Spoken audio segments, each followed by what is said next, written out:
गौतम देव के चरणों में वंदन। कैवल्य धाम तीर्थ प्रेरिका आगम अज्ञा प्रवर्तनी परम पूज्य गुरुवर्य श्री के चरणों में नमन। मम जीवन उद्धारिका भवोदधि तारिका परम पूज्य गुरुवर्य श्री के चरणों में नमन। पाठ पर विराजित गुरु बहनों के चरणों में नमन। जननी जन्मभूमिश्च स्वर्गादपि गरीयसी। आज संयम के बाद मेरा इस गांव में पुनः आगमन हुआ। जननी, जनक और ये जन्मभूमि, ये तीनों ही मेरे लिए नमनीय है। आज यहाँ की कमरौद की पावन भूमि, जहाँ पर मेरा जन्म हुआ, मेरा बचपन गुजरा और जहाँ पे मैं अध्ययन की, जहाँ पे मेरा वैराग्य का बीज पल्लवित हुआ, ऐसे भूमि को मैं नमन करती हूँ। और साथ ही वो संसार पक्ष के मेरे माता पिता, जिन्होंने मेरे इस देह की रक्षा तो की, लालन पोषण तो किया, लेकिन वैराग्य का भाव भी मजबूत किया। सच देखा जाए तो त्याग बड़ा मेरा नहीं बल्कि उनका था, क्योंकि मैंने तो अपने च्वाइस से इस मार्ग को चुना है, क्योंकि मुझे तो ये रास्ता पसंद था ही, लेकिन उनको तो मेरे से राग था, पर मैं तो वैराग्य हो चुकी थी। तो सच देखा जाए तो त्याग उनका बड़ा है। तो ऐसे उन संसार पक्ष के माता पिता को भी मैं नमन करती हूँ। दीक्षा अंगीकार करने के बाद, संयम जीवन में आने के बाद मुझे एक चीज समझ में आया कि इस जीव का जब प्रवेश होता है संसार में, जब वो संसार में आता है, तब से वह संबंध बनाना शुरू कर देता है। होता है ना, जब वह माँ की कोख में आता है तो वह अपना संबंध माँ से बनाता है। फिर जब संसार में आता है तो वह घर वालों से, परिवार वालों से अपना रिश्ता बनाता है। जब थोड़ी बड़ा होता है, स्कूलिंग करता है, तब वह फ्रेंड सर्कल में अपने दोस्ती करने लगता है, मतलब फ्रेंड से दोस्ती करता है। और जब थोड़ा बड़ा होता है, कॉलेज जाता है, तो वहाँ पे भी अपना फ्रेंड रखता है। जब शादी के लायक होता है तो ससुराल वालों से अपना रिश्ता मेंटेन करते हैं, मतलब वहाँ पे भी अपना रिलेशनशिप अच्छे से चलाता है। तो जब से वह संसार में आता है, जब से उसका जन्म होता है और वह मृत्यु तक, मतलब श्वास लेने से श्वास खत्म करने तक वह क्या करता है, सिर्फ संबंध बनाते रहते हैं। पर वह संबंध कैसे बनाते हैं, वह संबंध कैसे है? आज यहाँ जितने भी लोग आए हैं, आप सबको जानते हो, सबका संबंध मतलब सबको, सबसे आपका संपर्क है, पर आपका संबंध कैसे है? दूध में घी मिला तो क्या होगा, वो सिर्फ ऊपर उठ जाएगी। वो मिलती है क्या, उसको कितना भी खोल दो। दूध में अगर आप घी डालते हो तो क्या होता है, सिर्फ वो ऊपर उठ जाता है, वो अच्छे से घुलता नहीं है। कितना भी खोल लो, लेकिन घी घुलता है क्या? नहीं, वो ऊपर आ जाता है, तैरने लगता है। लेकिन आप दूध में शक्कर डालते हो तो क्या होता है, शक्कर दिखता है क्या? वो पूरी एक में खो जाता है, वो दिखता नहीं है। तो वैसे ही अपना संबंध कैसा होना चाहिए, घी की तरह कि शक्कर की तरह। आज यहाँ सबके, सैकड़ों के साथ आप संपर्क रखते हो, लेकिन संबंध कितने के साथ निभा सकते हो? सिर्फ 2-4 लोगों के साथ ही आप संबंध निभा सकते हो। आज आप देखते हो दो सगे भाई जिनका खून का रिश्ता है, जो एक ही माँ की कोख से जन्म लिए हैं, पर उनके अंदर आप अपनत्व का भाव देखते हो क्या? वो भाईचारा जो दिखता था वो है क्या? नहीं, क्यों नहीं है? भगवान बोलते हैं क्यों, अगर मनुष्य ये 4 चीज है, जो 4 चीज को छोड़ देगा, ये 4 दुर्गुणों को छोड़ देगा, तो वह अपने संबंध को टिकाए रख सकता है। पहले नंबर में कहा है कि अगर वो अपेक्षा नहीं रखेगा तो अपना संबंध टिकाए रख सकता है। दूसरे नंबर पे आग्रह नहीं रखना, और तीसरे नंबर पे आसक्ति नहीं करना, और चौथे नंबर पे अहंकार नहीं करना। अपेक्षा का मतलब क्या होता है, जानते हैं आप सब? अपेक्षा क्या होता है? अपेक्षा का मतलब हम किसी के लिए कुछ उम्मीद कर रहे हैं रखना। तो उनसे उम्मीद न रखें। इच्छा करना, पर क्या होता है अगर आपकी अपेक्षा पूरी नहीं हो तो क्या होता है? दिल दुखता है।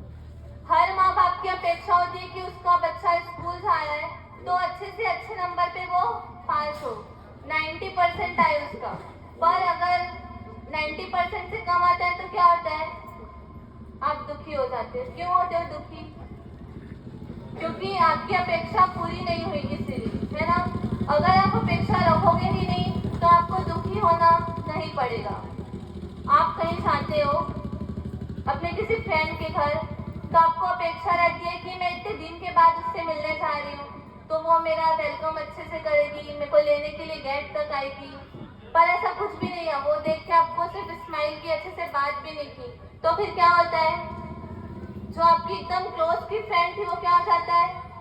क्षण भर के लिए आप उससे जो हुआ तो तोड़ना, एकदम जो इतना अच्छा फ्रेंडशिप था वो क्षण भर में आप तोड़ देते हो, होता है ना? तो ये सिर्फ किस लिए हुआ? आप अपेक्षा रखें इसीलिए। अगर आप अपेक्षा रखते ही नहीं कि वो मेरे लिए ऐसा करेगी तो आप दुखी होते क्या? नहीं। दूसरे नंबर में कहा है आग्रह नहीं रखना। आग्रह का मतलब मेरी बात सब जगह मान्य होनी चाहिए। ये क्या है? अपेक्षा। पर मेरी ही बात सब जगह मान्य होनी चाहिए, ये क्या है? आग्रह। मतलब मैं जो बोलता हूँ वो सच्चा है, मैं जो बोलता हूँ वो एकदम राइट है, वो तो आपकी अपेक्षा है। पर मेरी बात सबको राइट ही लगनी चाहिए, ये क्या है? आग्रह। एक बच्चा, वो उसको शौक है कि उसको चॉकलेट चाहिए, उसकी इच्छा है उसको चॉकलेट चाहिए, वो तो अपेक्षा हुई। पर उसको अमुक कंपनी की ही चाहिए, मुझे डेयरी मिल्क ही चाहिए, मुझे कैडबरी ही चाहिए, तो क्या है? आग्रह।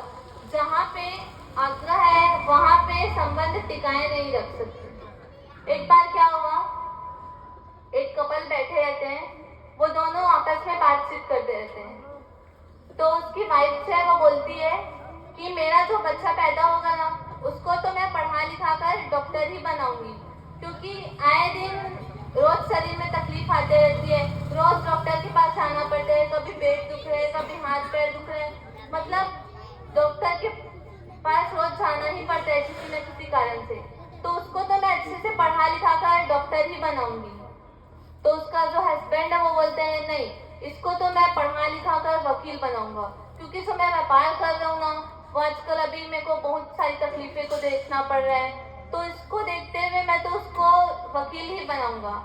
अब क्या हुआ, दोनों में झगड़ा हो गया। वो बोलती है कि मैं तो इसको डॉक्टर ही बनाऊंगी, उसका पति बोलता है कि नहीं मैं तो इसको वकील ही बनाऊंगा। अब बात बढ़ते बढ़ते हाथापाई में आ गई, मतलब वो दोनों एक दूसरे को मारने भी लग जाते हैं। आस पास वाले आते हैं, देखते हैं क्या हुआ, तो वो बोलते हैं कि एक बोलती है मुझे डॉक्टर बनाना है, दूसरा बोलता है कि मुझे वकील बनाना है। वो बोलते हैं ठीक है, हम जज के पास जाते हैं, वो जो फैसला करेंगे, जो निर्णय लेंगे वो हम मान्य करेंगे। अब दोनों वकील के पास जाते हैं, वो पूछते हैं क्या हुआ, बोले कि मुझे अपने जो भी बच्चा होगा उसको डॉक्टर बनाना है, और एक बोलते हैं कि मुझे वकील बनाना है। तो जज साहब बोलते हैं कि ये तो एकदम छोटा सा केस है, इसमें क्या लड़ाई झगड़ा करते हो, ये तो बच्चे के हुनर पे डिपेंड करता है, उसकी जो क्वालिटी होगी उस हिसाब से उसको जो चीज बनना है वो बनाएंगे, उसकी जहाँ रुचि है वो जो चीज बनना चाहता है उसको उस फील्ड पे ले जाएंगे। तो बच्चे को तुम लेके आओ, उसी से पूछ लेते हैं, वो उसकी जहाँ रुचि होगी वो जो चीज बनना चाहेगा उसको वो चीज बनाना। तो दोनों माता पिता शर्म से अपना सिर नीचा कर लेते हैं। वापस से वकील साहब बोलते हैं बच्चे को तो लेके आओ, उसी से पूछ लेते हैं। तो पति बोलता है कि बच्चे के तो अभी कोई आसार है ही नहीं, मतलब अभी तो ये प्रेग्नेंट भी नहीं है, बच्चा अभी संसार में आया ही नहीं है। और क्या हुआ, माता पिता अपना आग्रह रखना शुरू कर देते हैं कि बच्चा जब आएगा तो उसको मैं डॉक्टर बनाऊंगी या फिर वकील बनाऊंगा। तो ज्ञानी भगवान कहते हैं कि जैसे एक मानसरोवर में पत्थर फेंक दे तो वह भंवर पैदा किया बिना रहता ही नहीं है, वैसे ही अगर आप अपने जीवन में आग्रह रूपी ये पत्थर फेंकोगे तो वो तूफान खड़े करे बिना रहेगा नहीं। मतलब वो आपके जीवन में तूफान लाएगा ही। तीसरे नंबर पे कहाँ है आसक्ति। आसक्ति मतलब उस चीज पर आसक्त हो जाना, मोहित हो जाना, उसको चाहना, ये क्या है आसक्ति। आपने अभी कोई नया ड्रेस खरीदा है, आपको एकदम उस चीज के प्रति एकदम आसक्त हो उस चीज के प्रति। अब आपको कोई बोले कि ये ड्रेस मेरे को अच्छा लगा, एक बार पहनने के लिए देगी क्या, तो क्या होगा, हाँ आप मना करने के लिए भी राजी हो जाते हो, है ना। वो चाहे कितना भी मतलब आपके रिश्तेदार हो अच्छे वाले, फिर भी आप उसको मना करने के लिए तैयार हो जाते हो। तो यहाँ पे क्या होता है, आपका संबंध बिगड़ने लग जाता है। कोई न्यू कार है, आपको कोई मांग रहा है कि मुझे बालू छा के आना है, थोड़ी देर के लिए देगा क्या, तो आपको थोड़ा भय रहता है, अरे नया कार है इसको कैसे दे दूं, कहीं पे ठोक देगा तो आपको उस चीज के प्रति आसक्ति है ना। इसीलिए आप उसको मना करने के लिए भी रेडी हो जाते हो, तैयार हो जाते हो। अभी के बच्चे जो है वो टॉयलेट पे जाते हैं तो अपना फोन लेके जाते हो कि नहीं लेके जाते हो ना। वो टॉयलेट पे जाते हैं तो अपना फोन लेके जाते हैं। एक बार क्या हुआ, उसका फोन गटर पे गिर गया। अब वो करे क्या, फोन क्या था, 1 लाख का फोन, आईफोन था। अब उसको छोड़ भी नहीं सकता। अब वो क्या किया, उस मतलब वो फोन के प्रति एकदम उसके आसक्ति थी। अब उसको वो छोड़ भी नहीं सकता, छोड़ू तो कैसे छोड़ू, 1 लाख की फोन है, छोड़ भी नहीं सकता। अब वो क्या किया, वो गटर से भी फोन को निकालने के लिए हाथ डाल के खुद से निकालने के लिए रेडी हो जाता है। मतलब जहाँ पे आसक्ति हो वहाँ पे वो कुछ भी करने के लिए तैयार हो जाता है। ऐसे कुछ एक छोटी सी भी गंदा गोबर को भी छूने के लिए वो हिचकिचाता है, लेकिन एक फोन के लिए वो गटर में भी हाथ डालने के लिए तैयार हो जाते हैं। एक लड़का जो किसी लड़की से प्यार करता है, अगर वो लड़की नहीं मिलती तो क्या करता है, मरने के लिए भी रेडी हो जाते हैं। मतलब जहाँ पे आसक्ति वहाँ पे घिरना जरूरी है। चौथे नंबर पे कहाँ है अहंकार। अहंकार मतलब मैं ही सेंटर में, केंद्र में मैं ही, बाकी सब आउटसाइड। अगर कोई बीच में रहेगा, सबसे पहले नंबर पे कोई रहेगा तो वो कौन, मैं, अहम। ये क्या है अहंकार। आपने देखा होगा गार्डन पे सीसॉ, देखा है ना, देखा है। वो जब नीचे कोई इंसान बैठेगा तभी आप ऊपर जा सकते हो, है ना। अगर नीचे कोई नहीं होगा तो आप ऊपर जा सकते हो क्या, नहीं। मतलब जो ऊपर बैठे उसको भी नीचे आना पड़ेगा। तो ऐसे ही अपने जीवन में आप भी एक रूल फॉलो कर लो कि मेरे को ऊपर जाना है तो मुझे कभी ना कभी तो नीचे रहना पड़ेगा, तभी मैं ऊपर जा सकता हूँ। और अगर ऊपर हूँ तो कभी मुझे नीचे आना पड़ेगा, तभी मैं अपना मतलब रिलेशन ठीक कर पाऊंगा। एक बार क्या हुआ, एक बड़ा सा जंगल था, उसके बीच में एक बड़ा सा कुआं था। उसमें एक छोटा सा हिरन का बच्चा गिर जाता है खेलते खेलते। तो उसके जो दोस्त रहते हैं वहाँ के, वो सब देखते हैं कि यहाँ पे कोई गिरा है, आवाज लगा रहे हैं बचाओ बचाओ। तो सब आते हैं, देखते हैं, उसको निकालने की कोशिश करते हैं, पर कुआं गहरा था तो कोई निकाल नहीं पाता। सब सोचते हैं क्या करें, अब तो हम तो कुछ कर नहीं सकते। वो सब जाते हैं राजा के पास, वो जो यहाँ का राजा था, शेर के पास। शेर भैया, आप कुआं में एक छोटा सा हिरन का बच्चा गिर गया है, उसको बाहर निकालना है, आप थोड़ी मदद करोगे क्या, हमारी हेल्प करोगे क्या। तो शेर बोलता है ठीक है, मैं क्यों मदद नहीं करूँगा, जरूर मदद करूँगा। और वो सब चलते हैं वहाँ पे। शेर बोलता है तुम मेरा पूंछ पकड़ो, तुम मेरा, ऐसे करके सब एक एक का पूंछ पकड़ते जाओ, फिर उसको निकाल लेंगे। तो शेर का पूंछ कोई और पकड़ता है, फिर उसका पूंछ ऐसे कर करके उस नीचे हिरन के बच्चे तक उस पूंछ को पकड़ते जाते हैं। अब शेर क्या करता है, जोर से दहाड़ लगाता है और शेर छलांग मारता है। तो जैसे ही वो दहाड़ लगा के छलांग मारता है तो जो नीचे में जो सब रहते हैं कुआं के अंदर, वो सब क्या हो जाते हैं, बाहर आ जाते हैं।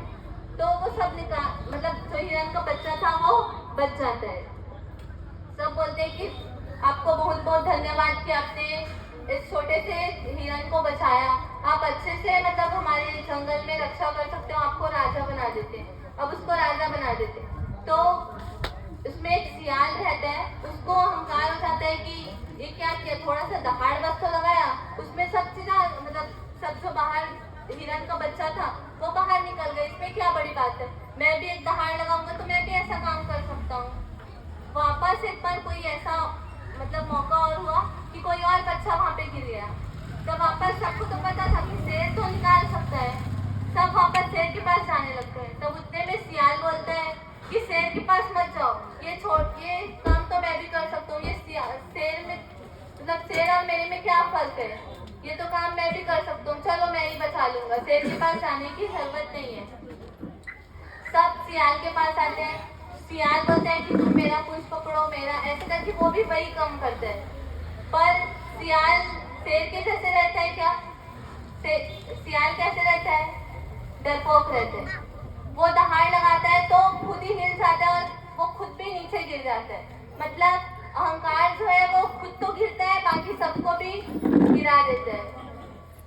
सियाल को तो अहंकार था कि ये शेर में कोई ताकत नहीं है, ये जैसे कर रहे हैं, ये तो ये एक ट्रिक है, ऐसे तो मैं भी करके उसको बाहर निकाल सकता हूँ। ये क्या था, उसके अंदर अहंकार था, और अहंकार के कारण क्या हुआ, वो खुद तो गिरा और दूसरों को भी गिरा दिया।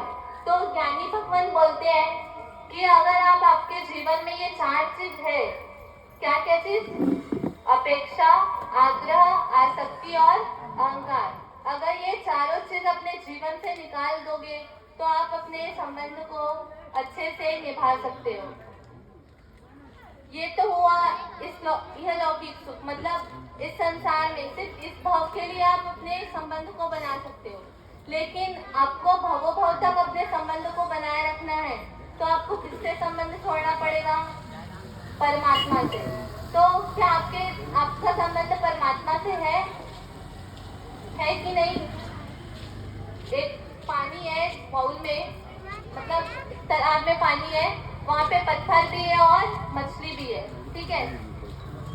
पत्थर कैसे रहता है पानी में, मतलब वो सिर्फ पानी से भीगा हुआ है बस, अगर पत्थर को पानी से बाहर निकालोगे तो कुछ होगा क्या, पत्थर सूख जाएगा, बस कुछ नहीं होगा। लेकिन अगर उस मछली को पानी से बाहर निकालोगे तो क्या होगा, वो तड़प तड़प के मर जाएगी।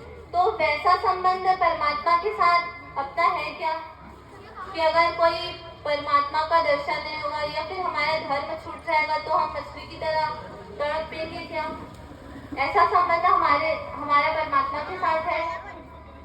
रामचंद्र जी का जब वनवास हुआ था और उनके साथ लक्ष्मण भी वनवास किए थे, तब भरत को आपने देखा होगा, मतलब सुना है आप लोगों ने कि भरत जी कैसे रहते थे अपने राजपाट में, उनके पास अथाह समृद्ध मतलब वैभव होने के बाद भी वो कैसे रहते थे, राजगद्दी में बैठते थे क्या, क्यों नहीं बैठते थे, क्योंकि वो अपना भगवान किनको मानते थे, राम जी को, और वो पूर्ण समर्पित थे उनके प्रति।